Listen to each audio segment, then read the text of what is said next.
So we're live with the LFC Forum podcast, and joining me today we have just Paul. Paul just got back from the pub, so he's liquored up and ready to rant about this Merseyside derby result today. Paul, how's your night going? All right. Night's been better than the game, to be perfectly honest with you. Good for that at least. At least something is not bullshit. So basically, let's just get right into it. So today, obviously, wasn't the result we hoped for many reasons. We'll touch on those things. But also, I thought the performance really failed to live up to our standards that we hit midweek. So, initial reactions, today's game, what did you think? Not good enough. Everton have been absolutely god-awful this season. Really god-awful. And to not be able to take advantage of how poor they've been, even with the new manager, it rankles with me. For me, it stems from the team selection, which I didn't think was anywhere near good enough. We should have been way more ambitious. We shouldn't have underestimated Everton in terms of the team that we put out. But the performance in comparison, especially to the way we dispatched with Spartak Moscow at the minimum of us, simply not up to it at all. We've got to be able to beat these teams. And, I know what people say about the derby, and the form what goes out of the window and all that. But we are more than a level above the side that came to Anfield today. And we should have been more than one goal ahead of them. To not be able to do that, I think, is a failure. All in all, it's been a bad day for us. Yeah, so let's talk a little bit about the team selection because it was a surprise to see Dominic Solanke get the start. No Coutinho, no Firmino in there. So obviously that was a surprise. We did expect Henderson to start and probably expect Milner as well. Although I was expecting Milner to play as left back. Was a little bit surprised to see him in midfield and Robertson getting the start. But overall, I didn't think that this was the right game to put in Dominic Solanke. At the expense of someone like Roberto Firmino or Philip Coutinho. I just think that, as you said, we didn't necessarily show enough respect to our opponent. In this case, it was Everton, to start a teenager, basically, in a second start of his career for us. So it was a bit of a surprise. Again, my take on this is that you should always start with your best 11, provided that they're fit. And then if you need to change it, you can change it later on. But to put in Dominic Solanke in today's game, because I didn't think he was terrible, but at the same time, I didn't think he had any kind of profound impact on the game. So that was a bit of a surprise. Leaving out Phil Coutinho, I don't exactly know what was going on with him, considering the fact that he hadn't trained in the last couple of days. I don't know if he picked up a knock or something, or if it was just rest. But even if it was just rest, I don't think that after the performance that he put in on midweek, you can take him out of this side. Again, a player should be capable of playing two games, Europe and then in the league back to back. So I know you were disappointed with the team selection. Do you think that Klopp, once again, was trying to be too cute, so to speak? Trying to be a little impetuous with his team selection here.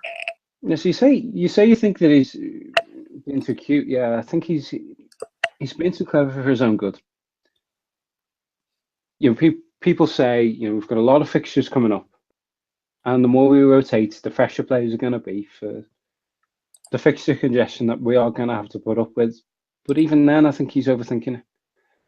I don't agree with, and I don't see the need to break up that front four that we had against Spartak Moscow going into a game like, the Merseyside derby today. I think Coutinho, Firmino, Mane and Salah would have had the time of their lives against a team who's defending as badly as Everton are.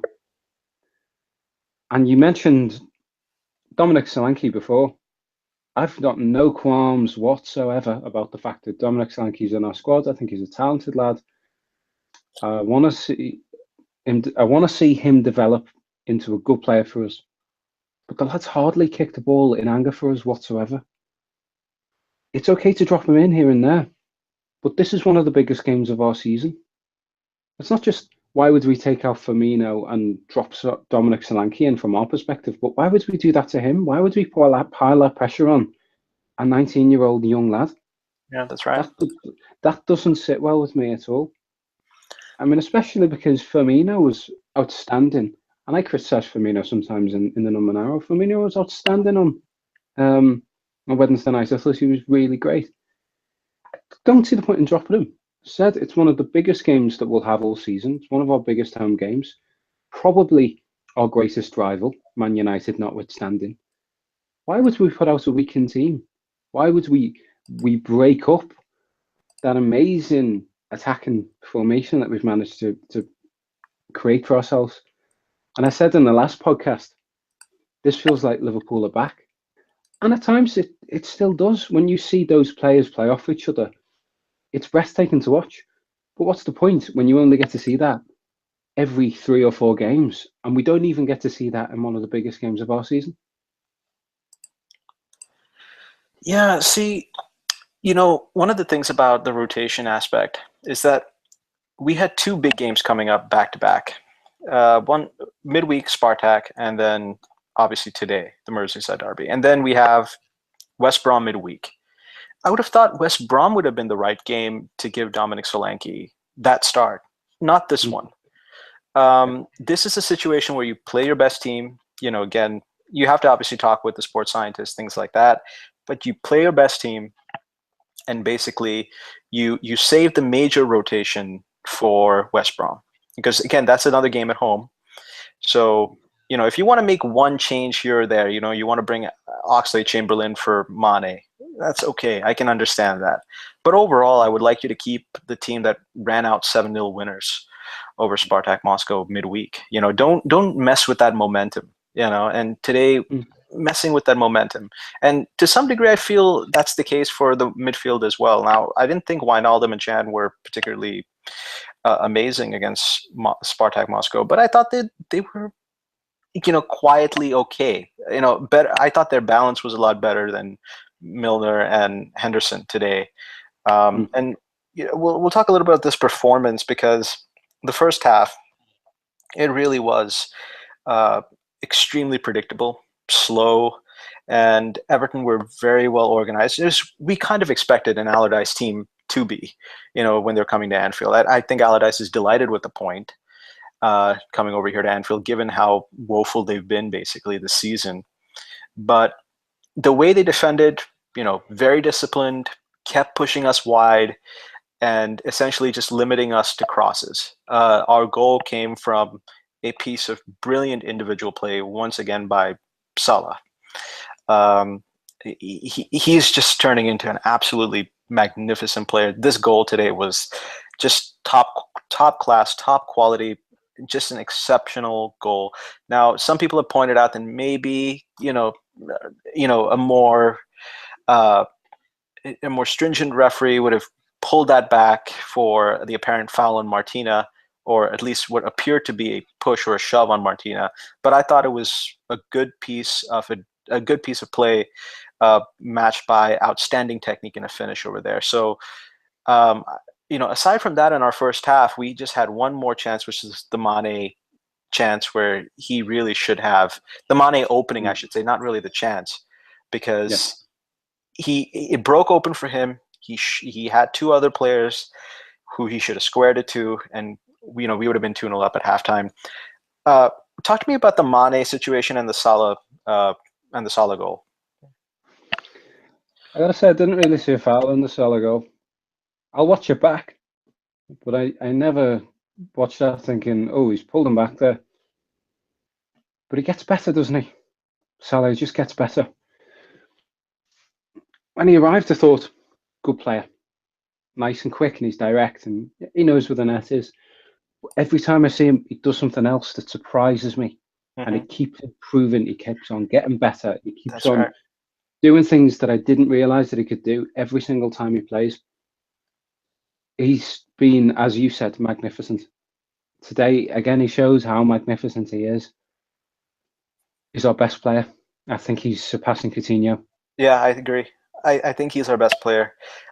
He's probably our best signing since Luis Suarez.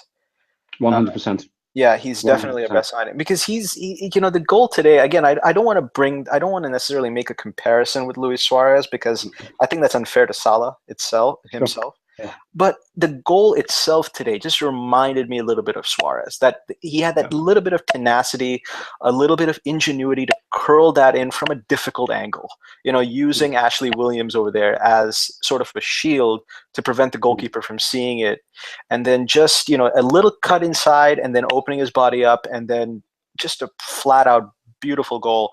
And this is something, as you mentioned, again, if you watched his Roma highlights and you watched a lot of his stuff at Roma, you wouldn't necessarily think that he's capable of this. That's the thing.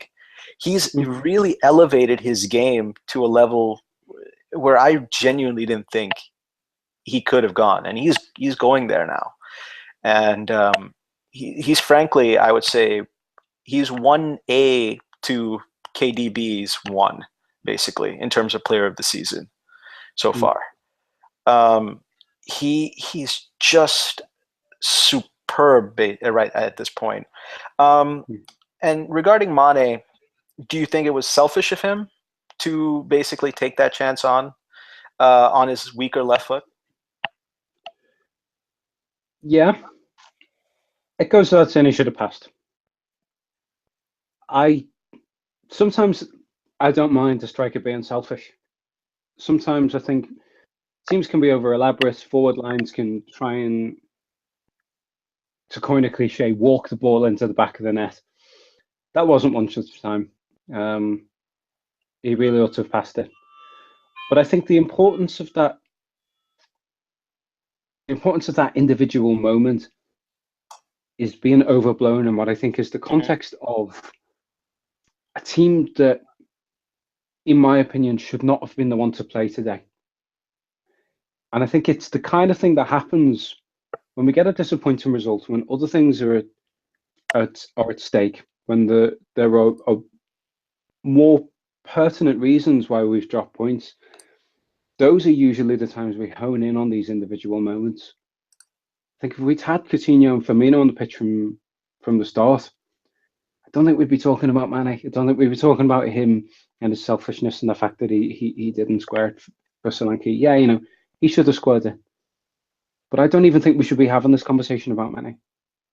If we'd had, as I said, if we'd had Firmino, if we'd had Coutinho out from the very first whistle, our attacking performance would have made that completely obsolete. It was the fact that we had a weakened team out that made that one moment. That's right. Across the whole 90 minutes so significant. That should not have been a significant moment for us, but because of the team that we put out, it was. Yeah, the team that we put out certainly didn't help. Again, it was a nice opening that happened, but again, I think overall, the first half was a very dull first half, and I think the second half was quite dull again. There were a few nice moments with some Oxlade-Chamberlain crosses, but apart from that, it was actually a fairly insipid, inept attacking performance today from this team. Let's talk about, well, obviously the main moment, everyone's favorite center back, Dejan Lovren, and the penalty decision. Again, a lot of opinions on it, especially within our fan base and outside our fan base. It seems to be quite unanimous that it was a penalty, but within our fan base, it seems to be that Craig Pawson gave a very soft penalty. What were your thoughts on that? It's a penalty. He's pushed Calvert-Lewin in the back. It's a penalty. Doesn't have to be a great deal of contact. That's one of the things that people get wrong about penalties. He doesn't have to push him to the floor. All he's got to do is make an unfair challenge for the ball. And that's exactly what Lovren did. Lovren got it wrong. Pawson got it right. And in every sense, it was ridiculous. Unbelievable defending from Lovren. Carragher brought this up on Twitter before. Why, when Calvert-Lewin starts sprinting away from goal, he takes this turn of pace that actually sends him towards the corner flag and not actually towards goal. Lovren begins a sprint with him. What? it's the fundamentals of defending. If you've got a striker that's heading away from goal with the ball, let him go there. Yeah. Hold your line. Stay in position. Stop that ball then from coming closer to your goal. There was no need to go with Calvert-Lewin. And there was certainly no need to give him a shove. You can even You can go with him, but you don't have to be so close to him, is what you're saying. You can go with him. You can. You've got to account for what Calvert-Lewin is doing. You can't just. But you don't have to be so close. Ignore the fact that you've got to position yourself relative to what he's doing. But you can't man mark a player that way. You can't just be dragged out of position like that. That was his first mistake. Then I think when he realised that he'd already messed up in terms of his positioning, he gives him a little shove, tries to put him off. It's the loss of composure that we talk about with Dejan Lovren time and again. He panics and he can't hack big games. He already cost us away to Spurs. Wembley had to be hooked off on 30 minutes at Wembley. He's cost us again. Yeah. How many more opportunities is this fella going to have to show us that he still isn't good enough? Because every single time we play a big team, he's the one I'm looking at thinking, there's the weak link. That's the one who's gonna ruin this on us, and he's done it again. Yeah, I was having a chat, I think, very brief chat with Scrams on the post match thread, and we're talking about the foul and this and that. So my initial impressions when I saw this, I was watching this whole match on mute. By the way, I usually don't turn on commentary when I watch matches. And I just kind of watch them silent. It's a weird thing, but I just don't like commentary.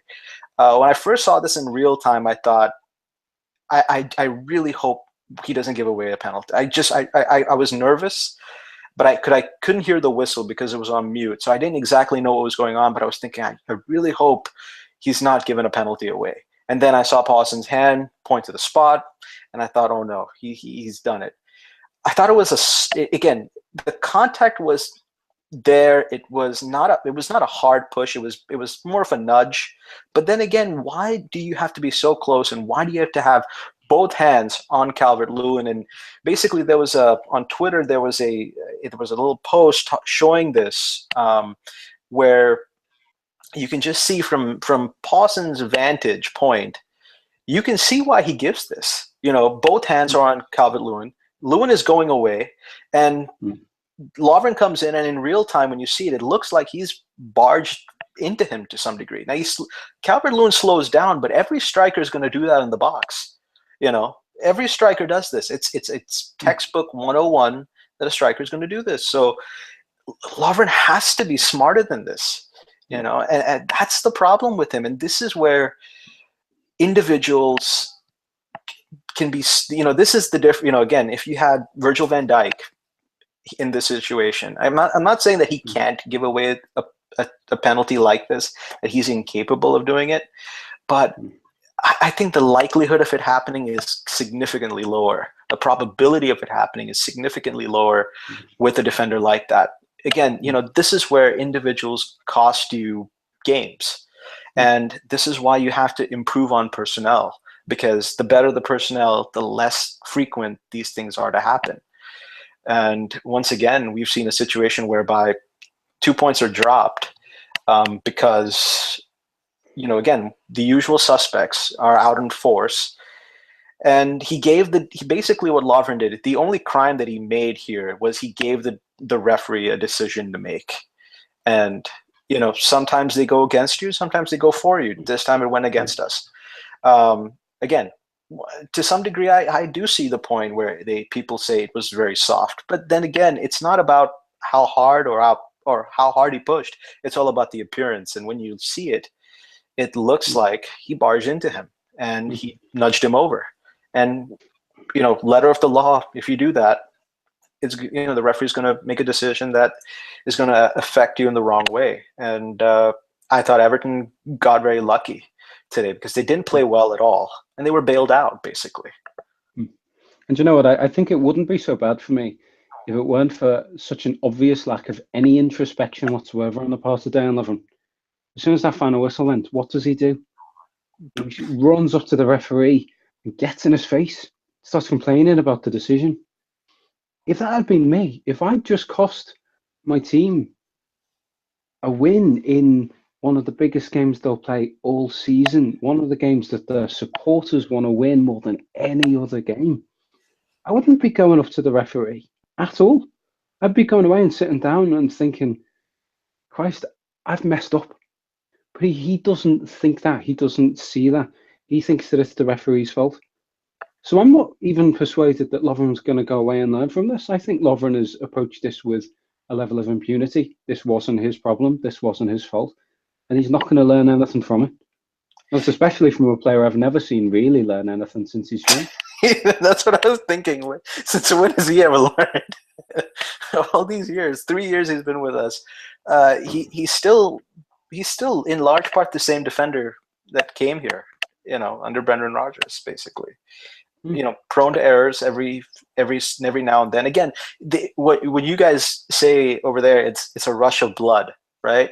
He's had his Moreno moment, basically, where it's a rush of blood. It's full throated, and they're not thinking. It almost seems like they're almost too committed.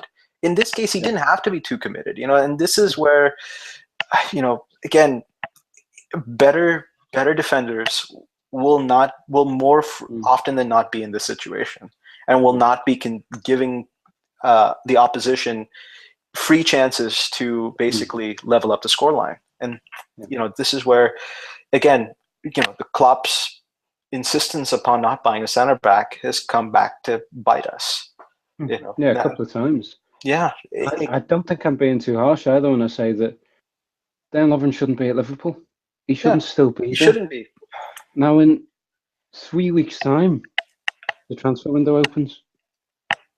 Any management structure worth its salt gets rid of him and uses whatever they've got to bring in Virgil van Dijk. To bring in, first of all, Virgil van Dijk, but they don't just stop there. Yeah, that's what I'm worried about as well. Like we seem to think that Virgil van Dijk's going to be the panacea for all of our defensive ills. That's not how it works. You can't put Virgil van Dijk next to Dan Lovren and think that that's going to somehow make you a defensive unit. It isn't. You've got to root these players out and say, sorry, lads, but you've cost us time and again. We can't work with you anymore. This is not the club for you, and Liverpool is not the club for Dan Lovren. Dan Lovren is not the player for Liverpool. Use January as a means by which to move him on and reinvest the resources that we all know that we've got in revolutionising this position. Strike while the iron is hot and be ambitious, but I don't see us doing it. And also, when you mentioned about getting another player in addition to Virgil van Dijk, I think that's another reason we need to do that is because Joel Matip, basically, he hasn't shown with any consistency that he can stay healthy for a full season. He's shown a tremendous amount. Again, he has these small but nagging injuries consistently. Every now and then you'll just find out Joel Matip is not available for this game, and that's not what we can afford at this point. Talking about defenders, just real quick, Joe Gomez was primarily and sort of unanimously decided as being the man of the match. Now, I'm happy for Joe Gomez, don't get me wrong, and I'll talk about him in just a second. But what does it say that a defender is man of the match in a performance whereby the other team barely had an attack? That seems to be so absurd that a defender is man of the match when the other team was completely incompetent when it came to attacking today. So that just kind of sums up for me the performance.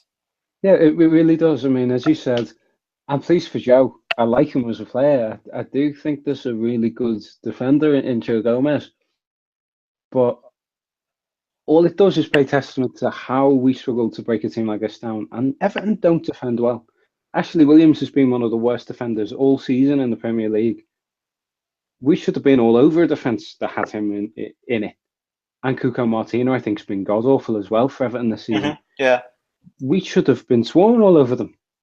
Our man of the match should have been Mane, or it should have been Salah.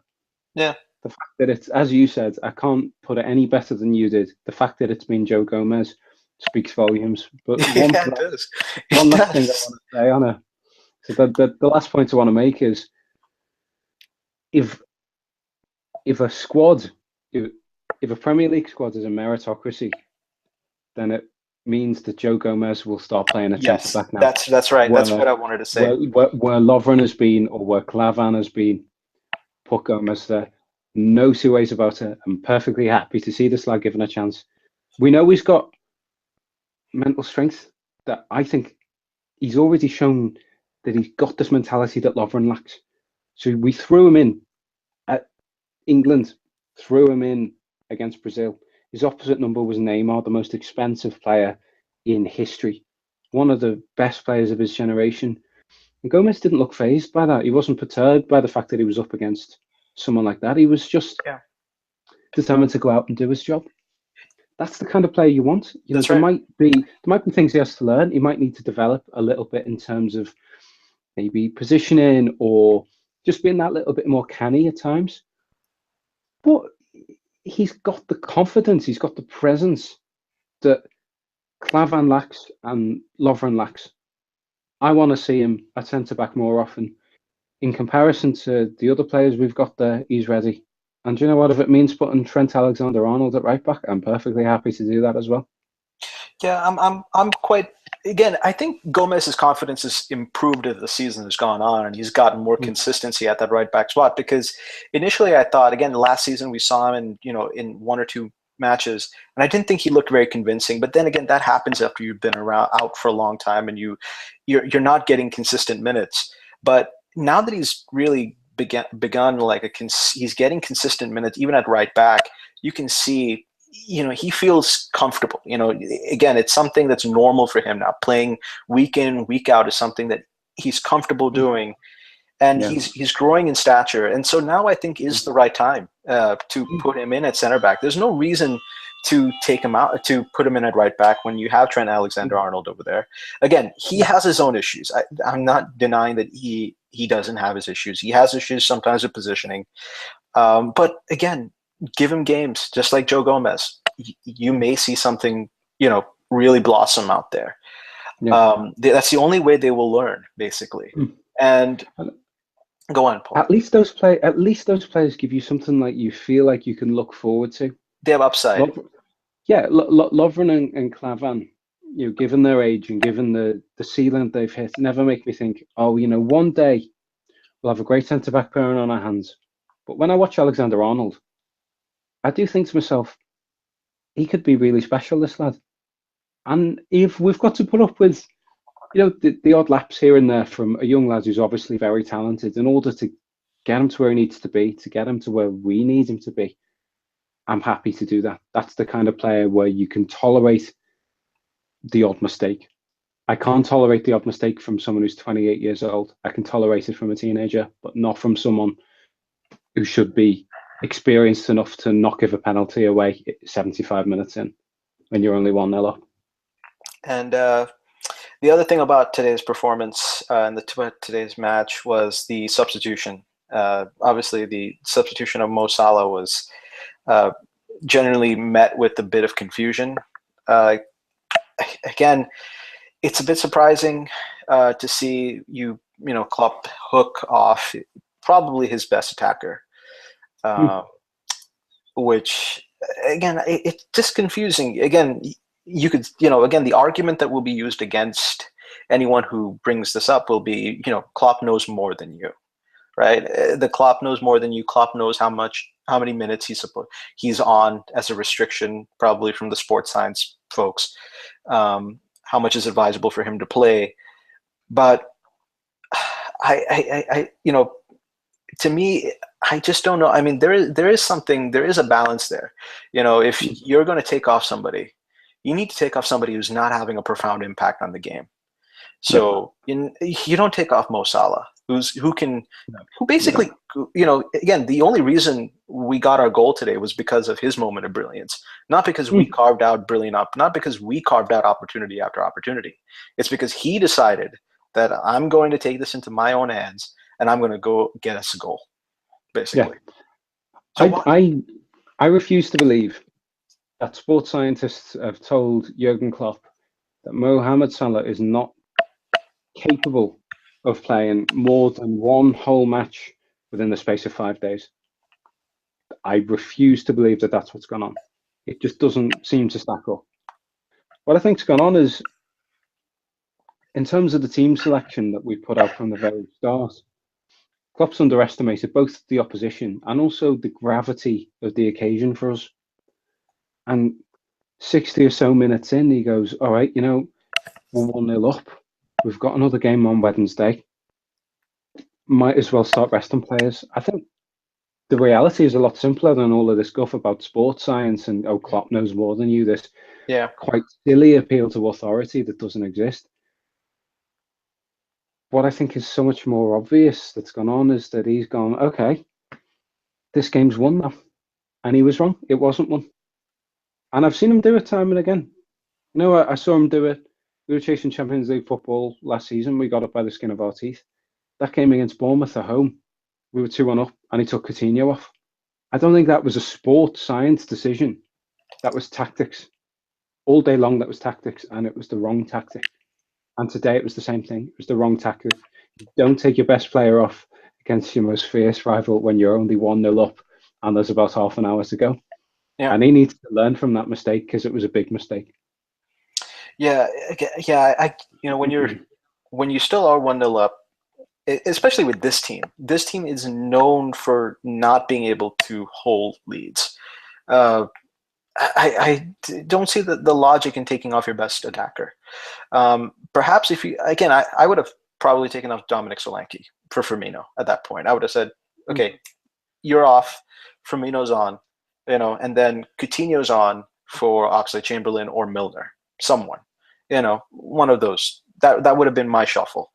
You know, get that front four firing, you know, Firmino, Coutinho, Mane, and Salah. Get them on there, give them about half an hour, let them get you a second or third goal, and third goal probably, and then hook one of them off. It's like someone like Salah or Mane, and let them take the next 10 minutes, you know, to rest basically. But this is how you have to do it, especially if you want to keep pace at time of the busiest period, because this is December. You know, this is basically a make or break part of the season.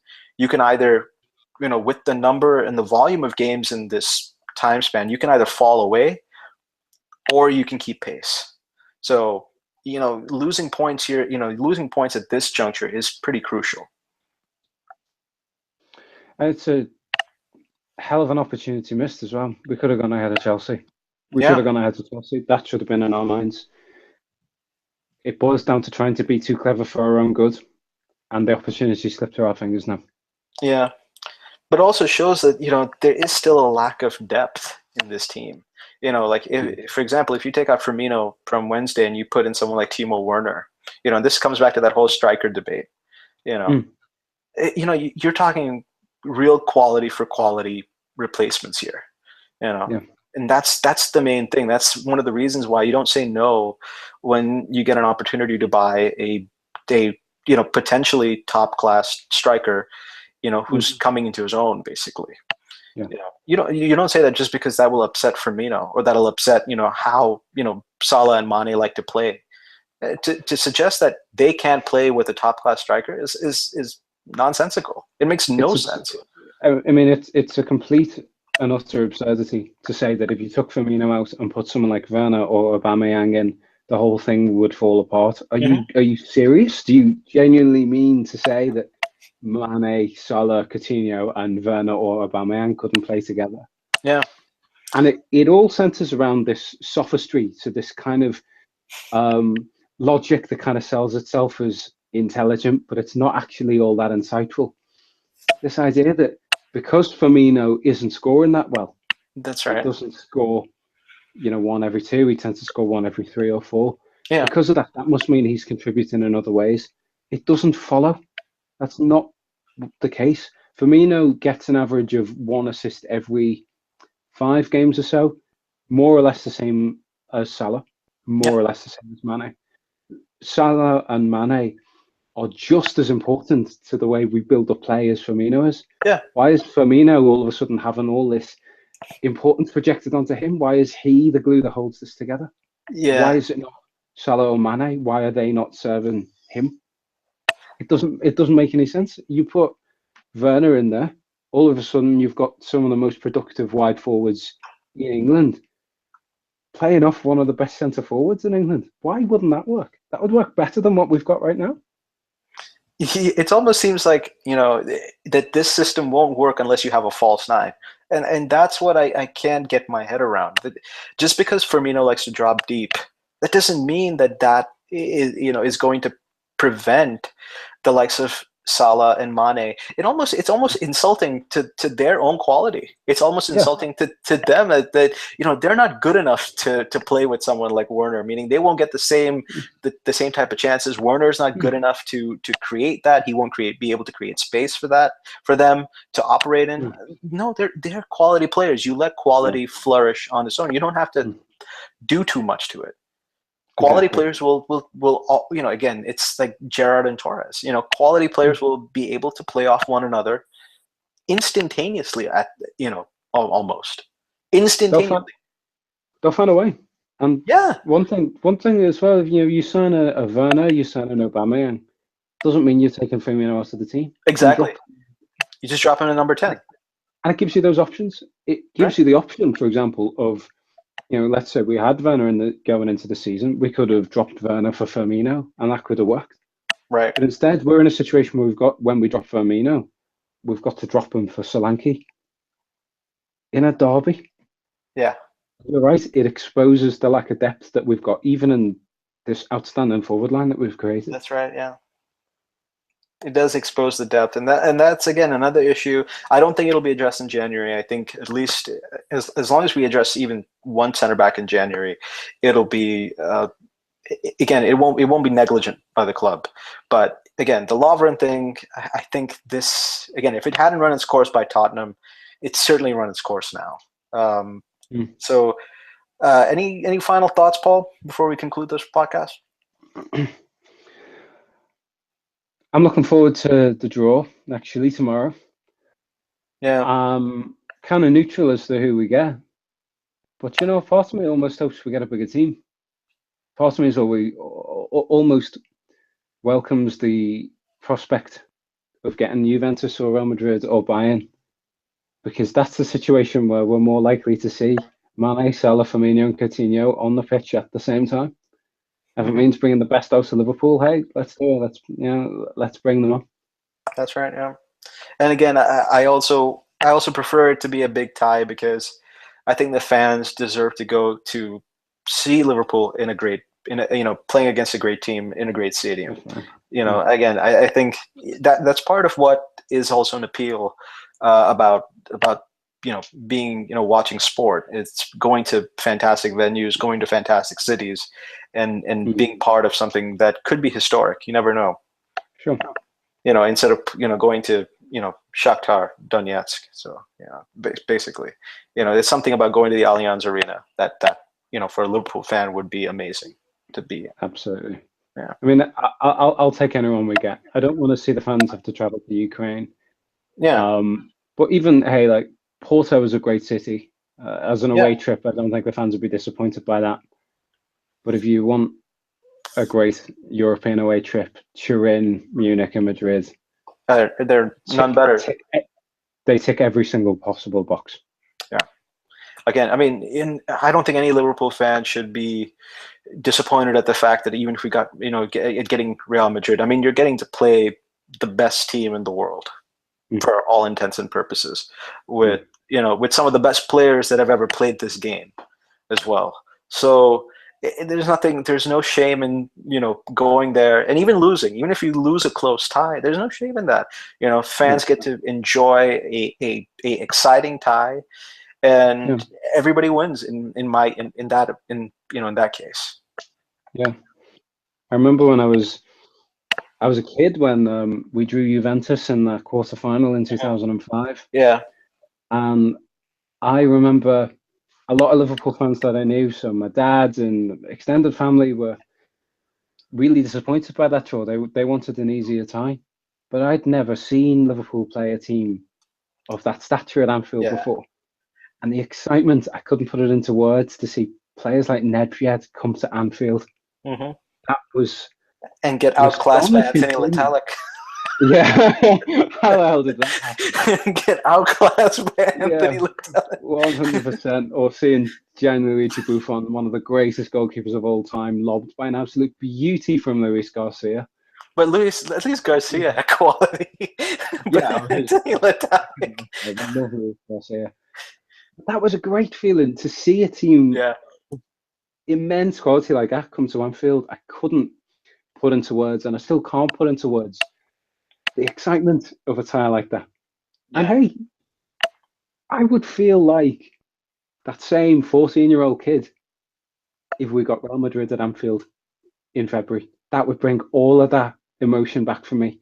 That feeling of anticipation, that feeling of slight nervousness, that fear mixed with excitement. Mm-hmm. I welcome every bit of that. And while my head says I want Porto or I want Basel or I want Shakhtar, my heart says I want the glamour tie. Yeah. Yeah. We played I remember we also played Leverkusen as well that season. We played some decent teams, and again, you don't again. This is all about we're not expected to win this competition. We're not in the favorites. No, Sometimes it's just better to have a good tie, to play well, and then just see what happens. Let the chips fall where they fall. sure. So, anyways, Paul, thanks for joining me this late night, and Pleasure. really do appreciate it. And we'll pick it up midweek after the West Brom game. Yep, sounds good. Take care, Paul. Great talking to you, mate. Take care. You too.